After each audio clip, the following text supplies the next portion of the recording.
The following video is sponsored by vend-co.com. If you are looking for a side hustle or full-time income, invest in vending machines. Vend-co.com has the latest in vending equipment for the lowest price, and they have financing, so be your own boss. Check out their link in the description below. It really helps the channel. Thanks, guys.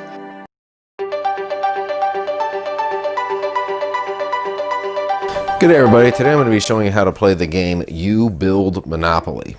Now, this is a game where you can basically build your own version. They have these tiles that interlock, and I'm going to be showing you the pro version of this game. They have a few different ways you can build it. You can build the starter track, which looks kind of like that. You can build the classic track, which uses more of these. Or you can build the pro track, which I've done over here. But you can also do freestyle, and they have different rules as to how you can do it. One thing they do have here are railroads, and in case you want to actually break it up to where the track doesn't connect, you could just simply tag the end of the track with the railroads, and then you'll just simply jump. You've got 6 different little characters over here, and you're simply going to choose one, and you're going to put it here on the go space. You've got money over there, and you're going to give everybody a set amount, the way they've got it separated over there. You also have your title deeds, and anytime you end up purchasing your district or getting a district in some other ways, you're going to receive one of these title deeds. Right over there are your chance cards. You're going to be drawing those when you land on a bridge, which I'll talk about. You've got 2 different types of buildings that you're going to be able to use to build on your districts. You've got the residential buildings, then you have the industrial buildings. Now, the residential buildings are cheaper to build than the industrial buildings, but the industrial buildings have the advantage that if you have a hazard plate on your district, it's not going to affect it. Whereas to have a hazard built on a district which has these, it's going to knock the rent back down to the original price, which again, I'll talk about here in a little bit. Right over here, you have your hazards. You've got the sewage plant over here, you've got the prison over here, and you've got the power station over here. Now you also have your bonus buildings, which are going to help you. And what you've got here is you've got the wind farm, you've got the park, and then you have the school, and then you have the stadium over here. Now this doesn't typically count as a bonus building, but this is going to get you more money anytime you pass go. Now you also have the Monopoly Skyscrapers. Whenever you own one Monopoly, basically meaning you own a color group like this one over here and this one over here, you'll have the option of purchasing this, and this is going to double the amount of your rent on the color group that you built it on.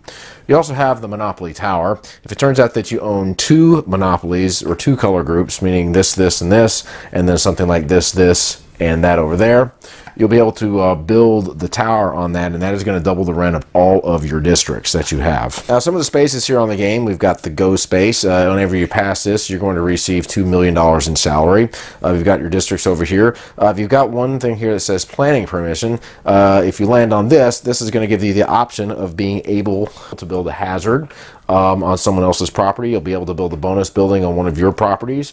You'll also be able to move the hazard to spaces from one district to another. So if there's a hazard on your district, you'll have the option of moving it to get it out of there. Right over here is jail, and there's a few ways you can get in jail. If you land on the go to jail space, you'll go to jail. If you roll doubles 3 times in a row, you'll go to jail. When you roll doubles in this game, you'll get to go again. Or if you end up drawing a card that tells you to go to jail. Now, in order to get out of jail, you've got some options again. You can pay $500,000 to get out of jail, and you can play a get out of jail free card, which will be in the chance section over there if you get it. Or you'll be able to try to roll doubles in 3 turns, and if you're able to do so, you will go ahead and get out of jail that way and then move the amount. If after that you're not able to get out of jail, you'll just simply pay the $500,000 and then move the amount that you rolled. Free parking over there, nothing is going to happen. Right over here you have the chance bridges. Anytime you pass over it, these things open and close. If you get up to this thing and need to cross it, you're going to have to pay a $1 million fee, and then you'll go ahead and push it down. If it turns out that it is down, you will go ahead and cross over and then bring it up like so, but you're not going to have to pay $1 million if you do that. Now, if you land directly on the bridge, there is a chance thing over here, and you're simply going to draw a chance card and do what it says. And here are some of the chance cards. Here's one that says taxi, keep this, add or subtract 1 space, so you can keep this card. There are some chance cards that you'll pick, and depending on what direction the bridge is, whether it's up or down when you land on it, you will go ahead and just simply follow the instructions on here. And there's several different types of cards here. So what you do on your turn is you go ahead and roll the dice like so, and then you will go ahead and move that amount of spaces. Let's just say I roll the 5. I'll go 1, 2, 3, 4, 5. And I have landed on the Fortune Valley district. Now I've got a choice. If it is not owned, I will have the option of being able to purchase it. If I decide to purchase it, I'm going to have to pay this price for this one, which is $3.5 million. And when I do pay it, I'm going to receive this title deed over here. Now, anytime somebody lands on this while I own it, it is not mortgaged, they're going to have to pay me what the land rent value is. Now, throughout the game, I'm going to be able to increase the value of this by putting buildings on here. And I'll be able to do a combination of the residential buildings and the industrial buildings. If I want to, I can just build one or the other or combine them both.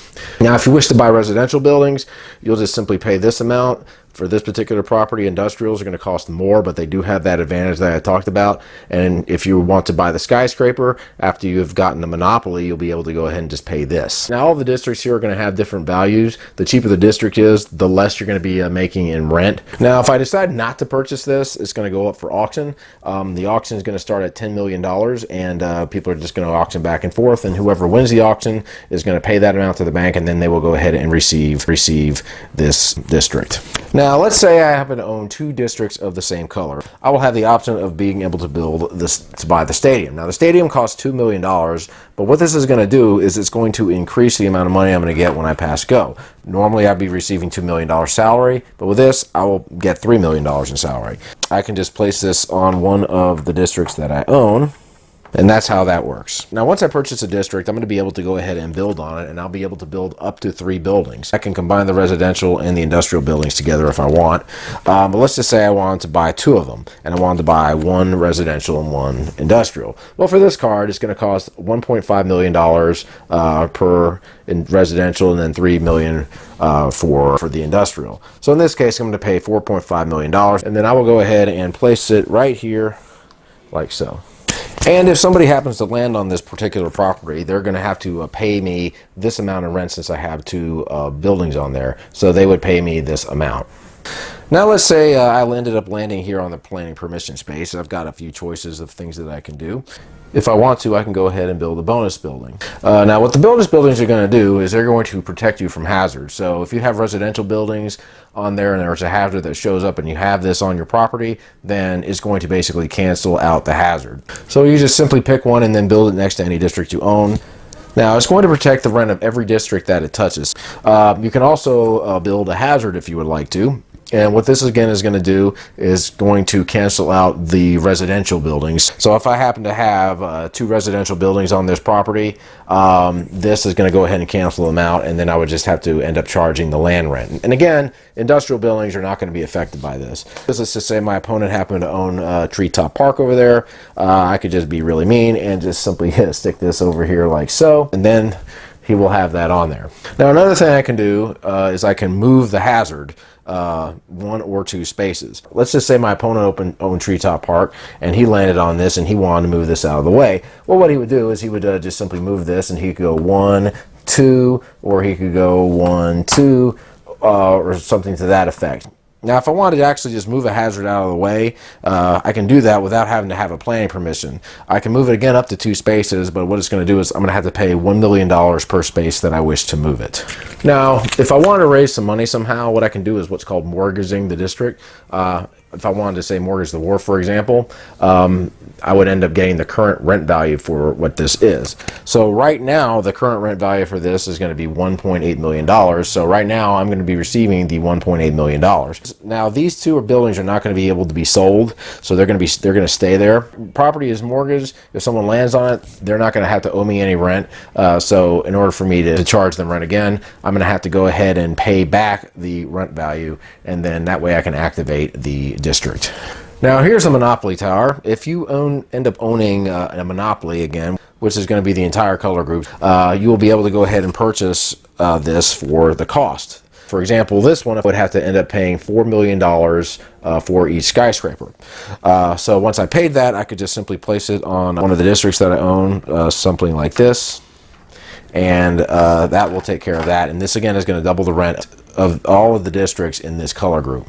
And right here is the Monopoly Tower. If I happen to own 2 Monopolies, so I will be able to build this. This is going to cost $7 million. So let's just say I happen to own all of the orange and all of the purple. I will go ahead and place it, let's just say somewhere over here like this, and this is going to double the rent of all of the districts that I own. Now, as in standard Monopoly, you'll be able to do trades and deals and things of that nature. Now, if you begin to run out of money, there's a couple of things you can do. You can mortgage the districts like I talked about, or you can just start selling some of the districts over to the other players at an agreed upon price. If you end up getting to a point where you owe more money than you can raise, you're going to go bankrupt. If it turns out another player makes you bankrupt, you're going to give that player any money you have left over and any district cards that are not mortgaged. If it turns out that you owe the bank, you're going to go ahead and return your district cards to him. And the game is going to end once everybody has gone bankrupt except for one person, and the one player that has not gone bankrupt is going to win the game. And that, folks, is UBuild Monopoly.